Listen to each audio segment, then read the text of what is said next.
Al is a young man who lives in the fantastical world of magic and monsters. All his life, his only goal has been to become a farmer and have a very fulfilling life away from the hassle of towns and people. Somewhere he can live alone and keep on farming, getting better in all aspects of it. He is about to get ready for the harvest and is already removing the eggplants as they are ready to harvest when he is interrupted by his friend called Testa. Testa asks him about the harvest this season, and Al proudly reveals that the harvest has been very good this time as well.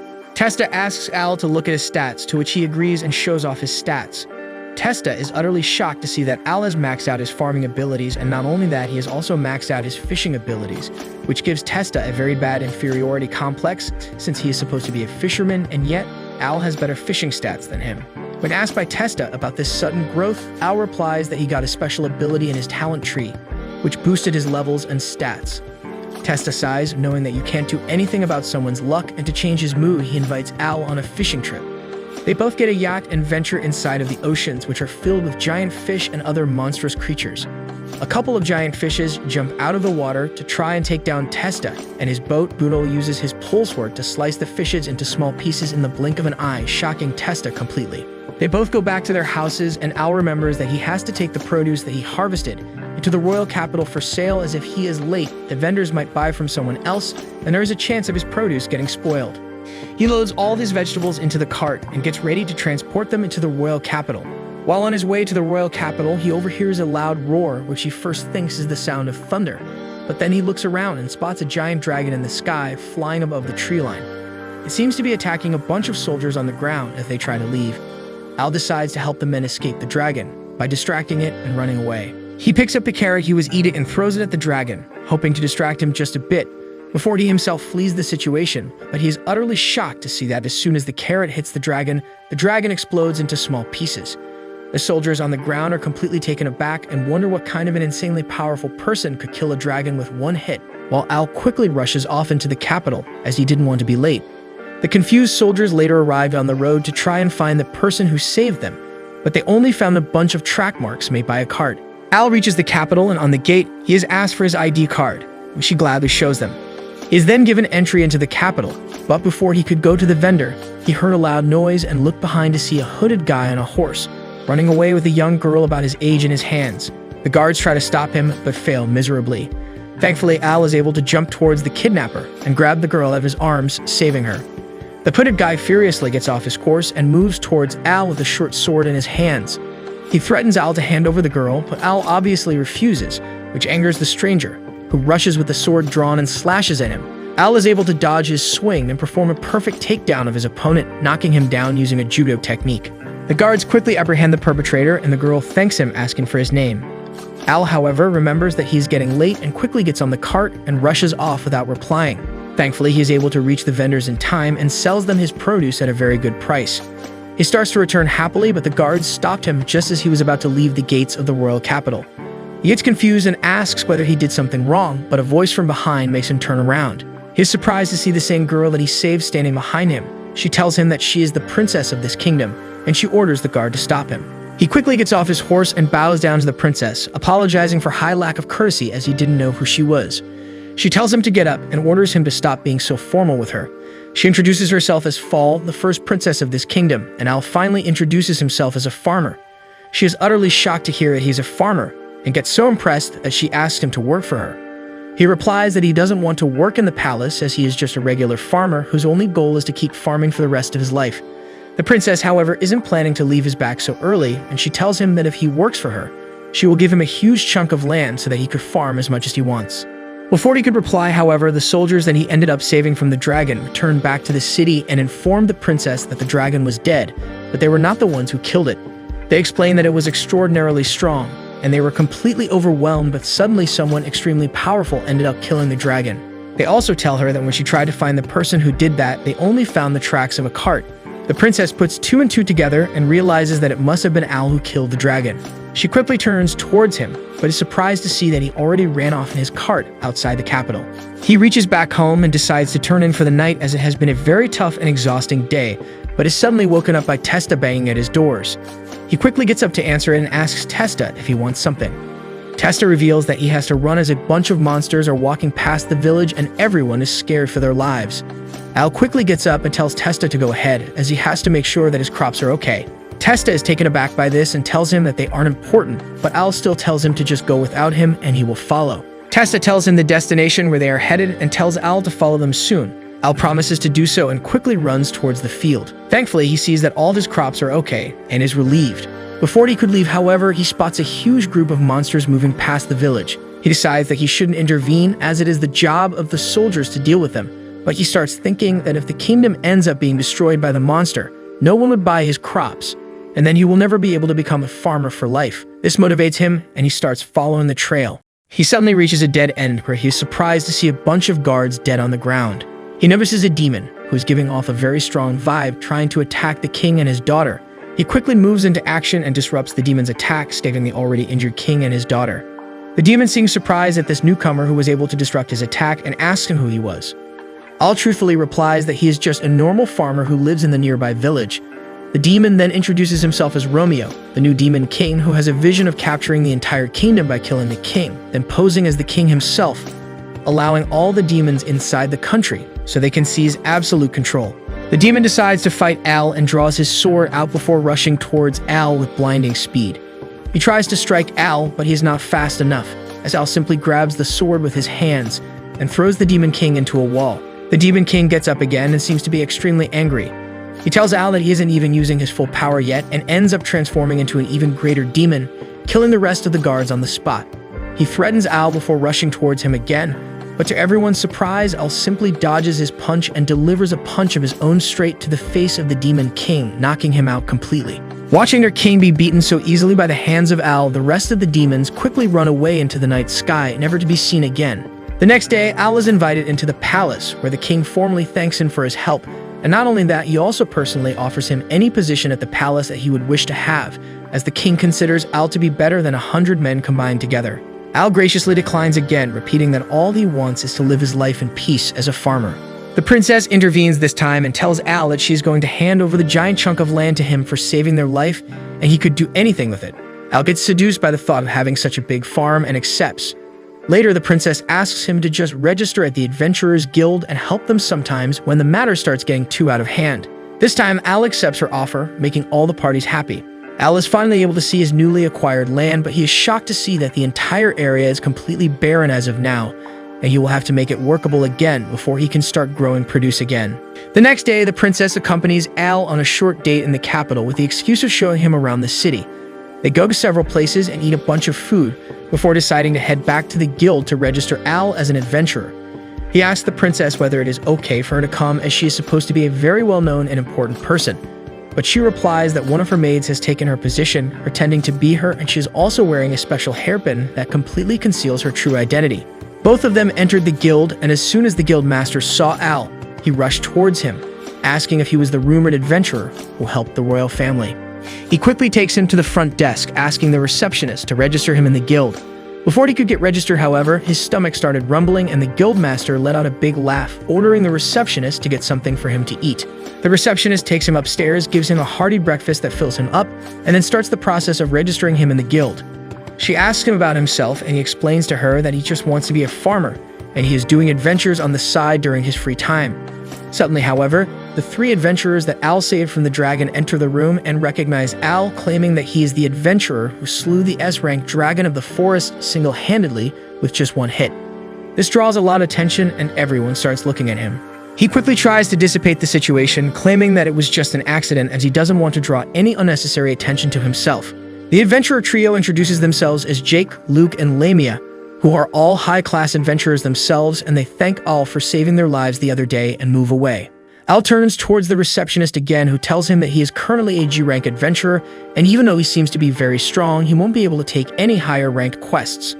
He agrees to that and asks for a quest that he could do right now. The receptionist quickly looks through her folders and gives him a quest to retrieve 10 plants from deep inside the forest.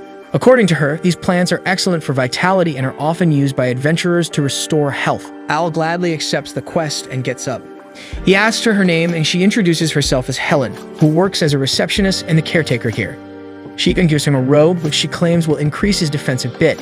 He thanks her again and moves outside the building, where he finds the princess waiting for him. He announces that he is finally an adventurer, but reminds the princess again that he is only a part-time adventurer and that his actual job is still as a farmer. The princess laughs and agrees with him.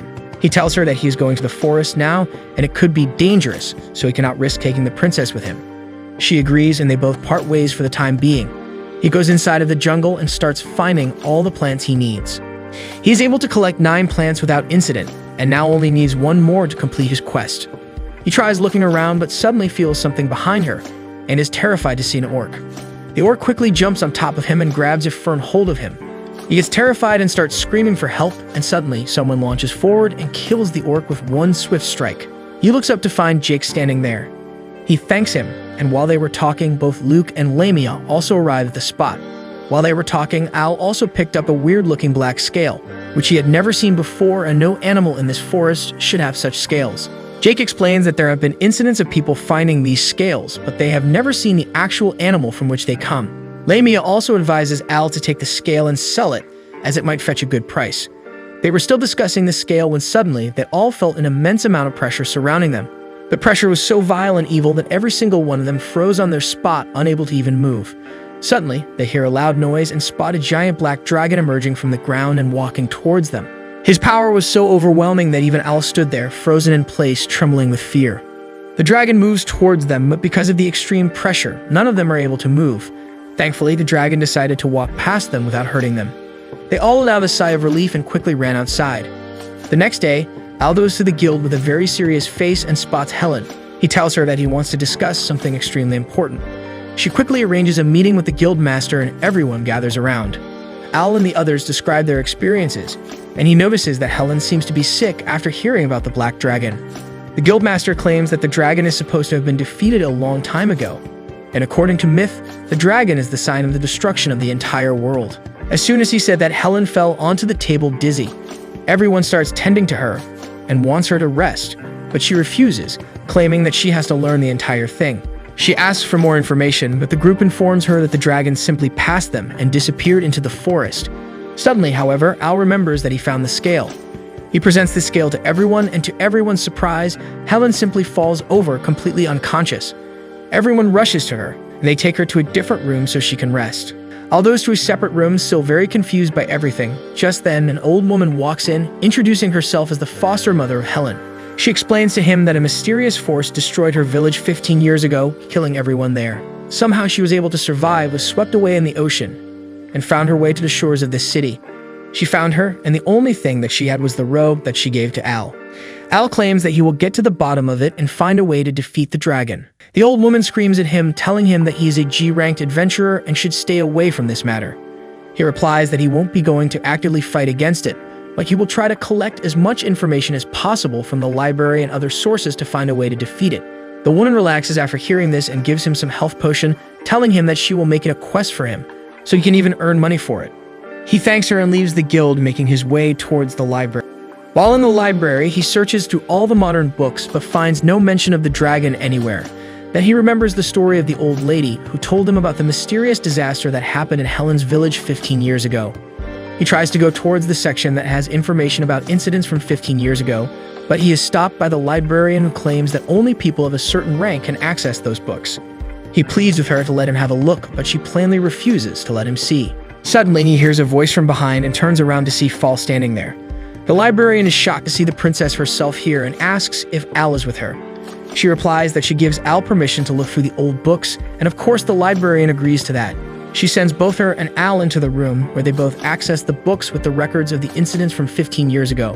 While flipping through the pages, he finds the records from Helen's village, which describe the disaster as catastrophic. Several people seem to recall seeing the black dragon, but all of them have lost their memories. Al suspects that even Helen lost all of her memories because of this, and after seeing the scale, her memories might be coming back. He decides to go visit her village the next day, and Fall tells him that she will accompany him. He tells her not to, as it could be dangerous, but the princess is adamant, and finally Al has to bend to her commands. The next day, both of them leave on a journey and finally arrive at the location that was once the home of Helen and several others. All the walls and buildings have been charred black and turned to rubble. While walking through the rundown village, he suddenly hears the voice of a kid calling him towards the graves. He asks Fowl if she could hear anything, and she refuses. He quickly starts following the voice and finally arrives at a grave, where he sees an apparition wearing the same robe as him. The boy tells Al that he is the first person who hears his voice. He tells Al that he is Helen's brother, who died when the black dragon invaded the village. He introduces himself as Rai, and Al notices that he is wearing the same robe as him. He points it out to him, and Rai tells him that the robe has magic properties and it once belonged to him. He also explains that Helen must have trusted Al very deeply because she gave the robe away. Fall is still completely in the dark and doesn't know what is happening as she can't see Rai or hear his voice. Al suddenly gets an idea and decides to try and cover Fall with the robe as well, and it turns out he was able to talk to Ray because he was wearing a robe that was directly connected to him. Fall freaks out the first time she sees Ray and tries to scream, but Al quickly holds his hand over her mouth and slowly she calms down. Rai explains to them that 15 years ago, this used to be a perfectly beautiful village and everyone was completely peaceful, living their lives in harmony. Suddenly, one day while he was playing in the woods with his sword, he overheard the sound of an explosion and saw smoke coming from the direction of the village. He grabs his sister's hand and runs towards the village only to find it being destroyed by the black dragon. He sees the dragon kill a bunch of villagers, which terrifies him, and he decides to run away with his sister. But Helen is very disturbed at the sight of all the destruction and freezes up. The dragon turns towards her, and seeing her despair, he gets extremely happy as he feeds on people's despair. The more someone becomes hopeless and goes into despair, the more the dragon gains power. The dragon moves towards Helen, intending to kill her, but Ray throws his sword into his eyes, hoping to hurt it, but it has no effect on the giant dragon. He shouts at Helen to run away, but she is still frozen. The dragon turns towards him, as he knows if he kills the brother in front of the sister, she will go deeper into despair. He ends up chomping Rai down as if he were flaming hot Cheetos. He then leaves Rai mortally wounded on the ground. Helen finally makes a move and runs towards Rai. The black dragon, however, has a very sick sense of humor and decides to spare her life so she can run away and tell the tales of terror, making people more scared of him. And after 15 years, he will return and kill her and everyone around her. Both Al and Fall are disturbed by getting this information, and Rai urges Al to rush back to the kingdom and save Helen as the dragon will be making his move. Al grabs Fall and runs as fast as he can back to the kingdom. Fall tells him that he should go ahead and find Helen, while she will mobilize the army for the oncoming attack. They both agree with the plan, and Al runs towards the guild where Helen is supposed to be resting. At the guild, however, Helen's foster mother goes in to check on her, but is shocked to see that she is missing from her bed. She gets extremely scared and confides in Al about the situation. Al quickly rushes inside the jungle to try and find Helen. While Al and Fall were in her village investigating the dragon, Helen ended up regaining her memories, and she remembered the dragon's promise that when he comes back, he will kill her and everyone that's near her. Remembering this, Helen decides to go into the forest alone with a knife. She walks through the forest, shaking like a leaf out of fear, and finally reaches her destination, where the dragon appears in front of her. He mocks her for coming into the forest so stupidly, and starts mocking the death of her brother, telling her that the death of every single person in the village was because of her, and that now every single person in this kingdom will die because of her. All this talk fills Helen with despair and becomes a feast for the dragon. He tries pushing her to the point where she completely loses hope and tells the dragon that she will offer herself as a sacrifice and that he will just leave the rest of the people associated with her alone. The dragon promises to let the others live if she gives up any hope of survival and kills herself. She picks up the knife and puts it on her throat, ready to kill herself, but thankfully, Al arrives at the very last moment and stops her from killing herself. She is completely shocked at his sight, and even the dragon is surprised that he didn't even hear his footstep. He gets angry at Al for interrupting her at the last moment, as he can feel a sliver of hope arising inside of Helen when she sees Al. He uses his giant paws to smack Al away like a fly and proceeds to urge Helen to kill herself. But to his surprise, Al stands up and starts walking towards him again. The dragon commands Al's strength and durability, as no human being could have survived that attack. Al runs towards the dragon and delivers a powerful punch to his face, throwing him against the tree. He now understands the dragon's source of power and realizes that hope makes the dragon weak. He quickly tells Helen that the both of them will surely survive out of this mess, and he clearly sees that the dragon's strength goes down a little as she gets a bit of hope. The dragon is furious at this and charges towards him, swinging his giant paws at him, but Al calmly dodges his attacks and retaliates with a swift punch to the face. The dragon quickly recovers and uses its tail to whip Al away.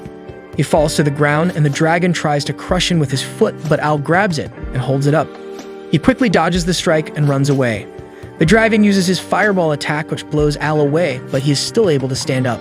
He quickly grabs Helen and runs into the woods, reassuring her that none of this was her fault, and the dragon is trying to make her lose hope, and he is feeding on her despair. He tells her to not lose hope and that they are going to defeat the dragon together and take revenge for what the dragon did to her brother. She finally smiles and starts gaining back some hope, which the dragon realizes and starts going crazy up in the sky. Al can clearly see his strength dropping, and with one last-ditch effort, the dragon tries to attack both of them. But Al is able to sneak through his attack and punch him cleanly in the face, knocking him to the floor, seemingly destroying the dragon. He turns towards Helen, wanting to check whether she got hurt, but suddenly he is stabbed by a dagger in his stomach. He looks up to see Helen's face, which has a vile grin on it.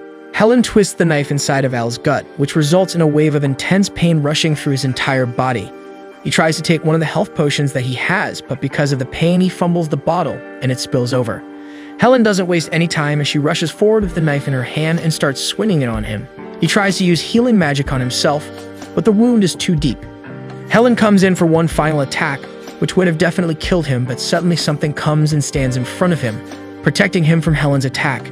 He looks up to see a giant white dragon in front of him. The dragon is beautiful and looks as if it were made of glass, and Helen seems to know the dragon. She calls him Mirage, and Al remembers that Mirage was the name of the benevolent dragon who killed the black dragon ages ago. He still seems completely confused about this sudden weird behavior of Helen and starts despairing, but Mirage tells him to not lose hope as these actions are not taken by Helen, but instead by the black dragon who has possessed her, and he is using her as a pawn in his strategy. Suddenly, everything starts making sense to Al, and he calms down, realizing that Helen could still be saved. Mirage tells him that he will try to heal Al's wound, but after that he will be incapacitated for a bit of time, and he will have to survive for the time being. He then uses his regeneration ability to completely heal Al's wound, but he instantly gets exhausted and falls over. Helen seems to be relieved that Mirage is down on the ground, as the black dragon believes that Al will never hurt Helen, and he could use it to his advantage. Al looks into Helen's eyes and sees that beneath the vile eyes of the black dragon, she is still there, looking at him, telling him to stop her from doing damage to anyone. He listens to her and rushes towards her body, delivering a powerful gut punch to her, shocking the black dragon completely, who doubles down and falls over. Suddenly, the real voice of Helen comes from her mouth, claiming that she is back and that the black dragon is no longer possessing her. Al falls for the ploy like a dumbass and goes over to help her. As soon as he grabs her hand, the atmosphere changes again, as it turns out that the black dragon was just pretending to be Helen. Who could have seen that coming, right? Helen grabs his hand, and the black dragon tries to possess Al's mind as well, but once inside his mind, he is shocked to see that there is no despair or negative thoughts there, and all he is thinking about is farming and harvesting crops, so he can fulfill his dreams of becoming a successful farmer, spending his life in peace. This mental purity repels the black dragon's attempted possession, which causes him to flee. Al, however, gets completely exhausted after repelling the possession and falls over to the ground. Thankfully, Mirage recovers by that time and uses his purifying magic on Helen, freeing her from the possession of the black dragon and killing him once and for all. Al wakes up in bed, and he looks up to see both Helen and Fall looking over him. They seem to be very relieved to see him awake again and ask him about the way he is feeling. Al asks them about where they are, and they reply that currently they are at the guild's clinic, and he has been knocked out for 3 days now. Fall hugs him out of happiness, as she thought he might never wake up again. Helen explains to Al about how Mirage purified the black dragon after Al got knocked out, and he listens to the story with amazement. He asks where Mirage is now, but Helen replies that to purify the black dragon, Mirage ended up using all of his energy and transformed into an ethereal form to regain his energy inside of a deep slumber. Al asks whether Helen is okay, and she replies that not only is she okay, but she also ended up gaining some powers thanks to the black dragon. She stands back and suddenly transforms one of her arms into dragon arms and slowly shows them how she can transform all of her limbs into dragon limbs that have immense power. Al gets shocked and for a moment thinks that she is still possessed, but she quickly calms him down, explaining that because he was still in her body when he got purified, some of his abilities ended up staying attached to her body, and she has decided to use these abilities for the good of common people. Suddenly, the door to their room bursts open, and Jake, Lamia, Luke, the guildmaster, and Helen's mother all come pouring in. They all ask Al about how he is feeling, and after he shows them that he has completely recovered and there is nothing to worry about, they all rejoice, and Luke proposes a toast and a party that evening. They all go to a tavern where they eat and drink, while Helen shows them how she can change her limbs into dragon limbs. The next morning, he returns to his field to work on the harvest and asks for help from Testa, who, as a good friend should, immediately agrees. While carrying the vegetables, a postman runs up to them and hands over a letter from Al's mom and dad. They return to Al's home, where he opens up the letter and finds out that his parents are worried about him, as he hasn't written or visited them in some years now. They ask him to come visit them once and even enclose some money that he can use to pay for his travel to their town. He thinks about it and ends up deciding that after he completes his quests, he will go and see them. He goes to the royal capital and makes his way towards the guild, but on the way he spots some beautiful and succulent tomatoes on a vegetable stall. He goes toward them eagerly and buys one of them. He takes a bite into the tomato and is shocked at how juicy and delicious it is. He can't stop gushing about how perfect the tomato was and pleads with the vendor to tell him who sold him the tomato, as he himself is a farmer and would love to produce tomatoes like these. The vendor discloses that the delicious properties of these tomatoes are the result of a special fertilizer that is being used in a place called Lurgus, as the tomato is from there only. The name sounds familiar to him, and he suddenly remembers that Lurgus is the place where his parents have recently shifted. He quickly thanks the vendor and runs towards the guild. He finds Helen at the reception and asks her for a favor. He begs her to transfer his quest to someone else, as he wants to visit his parents in another country. She gets the folder and looks at the quests assigned to him, then replies to him that he doesn't need to worry, as she will take these quests. He looks at her unbelievably, and she quickly replies that ever since she got the power to transform her limbs, she has registered herself as an adventurer and has been undertaking some easy leveling quests by herself. She also reveals that she has already become an F-ranked adventurer and has been gaining a lot of confidence in herself. She reassures him that she will be able to handle the quest by herself, and that he should go to his parents' place and relax for a change. He thanks her and moves out of the guild, where he runs into Fall, who came to meet him, as she also wants to accompany him on his next quest. He quickly explains to her his situation and tells her that her quest would be taken by Helen, and if she wants to go on quests, she should go with her. Fowl quickly asks him where he will be going, and he tells her that he's going to visit his parents' place. Fowl, the thirsty princess, quickly changes her mind about going on the quest and asks him if she could accompany him to his parents' place, but he swiftly refuses, and before she could argue, he runs away from the responsibilities, just like my dad did. He goes through the forest again and is again spotted by an orc who starts chasing him around the forest. He is once more captured, and once more someone else saves him. This time he turns around to spot a girl with blue hair standing with her sword out, asking if he was okay. The girl introduces herself as Ruri and asks him about the reason he is alone inside of such a dangerous forest. He replies that he is an adventurer and was going to Lurgus to meet his family. She looks at him and says that she is even going to Lurgus, and if he wants to, he can accompany her, as this place is not safe for newbie adventurers. While going through the forest in the evening, both of them suddenly felt a presence around them and heard someone running towards them. Both of them take a fighting stance and are ready to fight, and out of the bushes emerges the person who was running towards them. Ruri is ready to attack, but a horrified owl realizes that it is just the postman and stops Ruri just in the nick of time. The postman delivers another letter to him and runs off into the forest. Al explains to her that during his travels, his mom has been constantly sending him letters, as she's a very clingy and overly loving person. She asks whether he was only going to meet his parents during his trip, but he explains to her that the actual reason why he came here is to get a special kind of fertilizer that is only found in this place. He explains that he is actually a farmer, which only ends up confusing her even more. He tells her that he's a farmer who has started going on adventures recently on the side. Finally, the night starts falling and she decides to rest for the day. She starts taking out the supplies for a tent from inside her side bag. Al is completely shocked to see how many things the small bag contains and asks her about it. She replies that it is a family heirloom that has some special ancient magic and has much more space inside of it than it looks. Al is aware that a regular person cannot possess this kind of ancient magic heirloom. He asks her about her lineage, and she finally reveals that she comes from the bloodline of the hero, which makes her a direct descendant. He gets shocked when he realizes that he is sitting beside the descendant of an actual hero who defeated the legendary demon king Macbeth. She tells him that she believes that it is her job to make sure people stay safe, otherwise, she is just a stain on the name of the hero. He tells her that he thinks otherwise, and no matter whether she is able to save one person or 1,000, she will still be a good person, because her heart is pure. She is taken aback by this statement, as up till now she has always been stuck in the shadow of her ancestors, and everyone expects her to be just as good, which in the long run has taken a huge toll on her mental health. She quickly changes the subject and tells him that she is going to turn in for the night. He gets up and starts getting into his sleeping bag outside the tent, but she tells him that he can stay inside of the tent as she trusts him. He tells her that she shouldn't trust someone so quickly, but she replies that she has really good instincts and she can't feel any kind of evil thoughts in his mind. He still seems very conflicted about sleeping inside, but she reminds him that there might be more orcs outside of the tent, which quickly makes him run inside the tent. They lay down on their separate beds, and Ruri confides in him that she always wanted a friend on her journeys, but she never got one as she didn't have any friends. She also tells him that one of her dreams is to sleep while talking to another person while on a journey together. Al tells him that they can fulfill that dream of hers today and starts talking, but before he could even start, he realizes that she is already asleep and goes to sleep himself as well. The next day rolls around and they finally reach the city of Lurgus, and after entering it, Ruri softly says that this is the end of their journey. She also tries to ask him whether it is possible for them to travel back together to the royal capital, but because of her nature, she's unable to say so. Al, however, realizes that, and he himself asks her to be his guard and escort him back to the royal capital, which she gladly agrees to. She draws him a map to her hotel and tells him to come to her whenever he wants to leave. With that, they part ways, and Al goes back to his parents' place, where he eats a bunch of food and reconnects with his parents. The next day, he goes out and buys the fertilizer he came to buy, and while going back to his parents' house, he overhears a commotion and runs towards it to find that it is happening just outside Rory's hotel. A hooded stranger claims that a demon attacked his partner and a blue-haired girl went to fight it. Al asks him where they went, and he replies that they ran into the forest.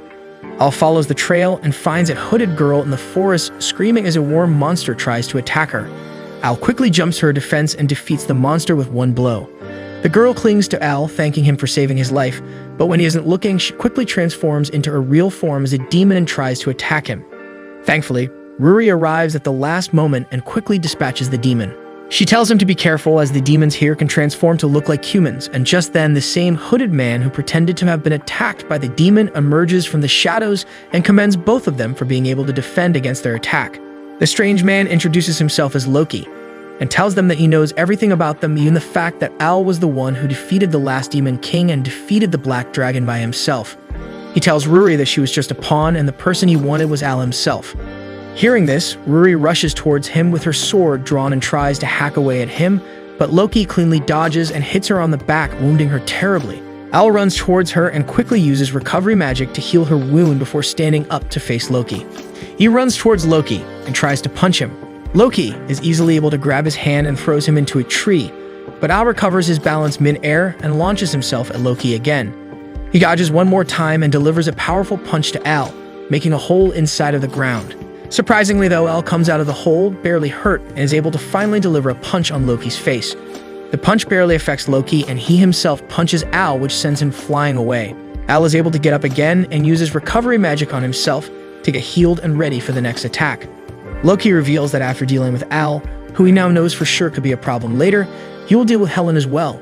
Al is shocked at the mention of her name and asks what she did, to which he replies that she possesses the power that belongs to the evil black dragon and that it is not to be used for good.